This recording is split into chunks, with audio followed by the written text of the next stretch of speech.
వెళ్ళిన వాళ్ళు ఉన్నారు చూడండి. అక్కడ మన వాళ్ళు వెళ్ళి పుట్టించిన కొన్ని దొంగ కంపెనీలా లేకపోతే మంచి కంపెనీలే పుట్టించారా ఇట్లాంటప్పుడు వెళ్ళిన వాళ్ళు ఉన్నారు కదా. వీళ్ళందరూ ఏం చేశారు అక్కడ మొదట్లో?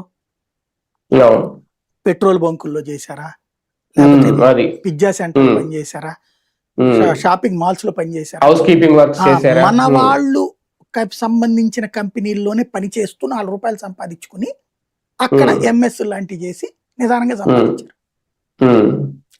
అవి ఇక్కడ అంటే వాటిని అక్కడ కీతాగా చూడరు ఆ దేశ ప్రజలు. అక్కడ టాయిలెట్ కడగడానికి వచ్చినటువంటి అతనికి షేక్ హ్యాండ్ ఇస్తారు, హాయ్ హౌ ఆర్ యూ అని మాట్లాడుకుంటారు, సరదాగా మాట్లాడుకుని వీళ్ళ దోవన వీళ్ళు వెళ్ళిపోతారు, వాళ్ళ దోవన వాళ్ళు వెళ్ళిపోతారు. అతను శుభ్రంగా కారు వేసుకొస్తాడు, సామాన్తో గడుగుతాడు, ఆ పైన ఇన్షర్ట్ చేసుకుని వెళ్తాడు, లేకపోతే టీ షర్ట్ వేసుకుని వస్తాడు. అక్కడ అలా కీతాగా చూడరు, పాయికాన గడుగుతున్నాడు కదా. హౌస్ కీపింగ్ అంటే ఒక గౌరవనీయమైన జాబే. అలాగే షాప్ లో అక్కడ సేల్స్ మెన్ గా చేస్తున్నా అంటే గౌరవనీయమైన ఉద్యోగం. చాలా ఎక్కువ సంపాదిస్తారంట కూడా, చులకనగా చూడరు ఎవరు వాళ్ళని. అలాంటి పరిస్థితి ఇక్కడ కావాలి. ఇక్కడ జనాలు చూడటం బిగిన్ చేయాలి. ఎందుకంటే 10 మంది చేసే పని ఇప్పుడు ఎక్కడే. ఎందుకంటే సింపుల్ గా మీడియా ఒకప్పుడు పేపర్ అంటే స్ట్రింగరు ఈ సిస్టమ్ తో నడిచింది.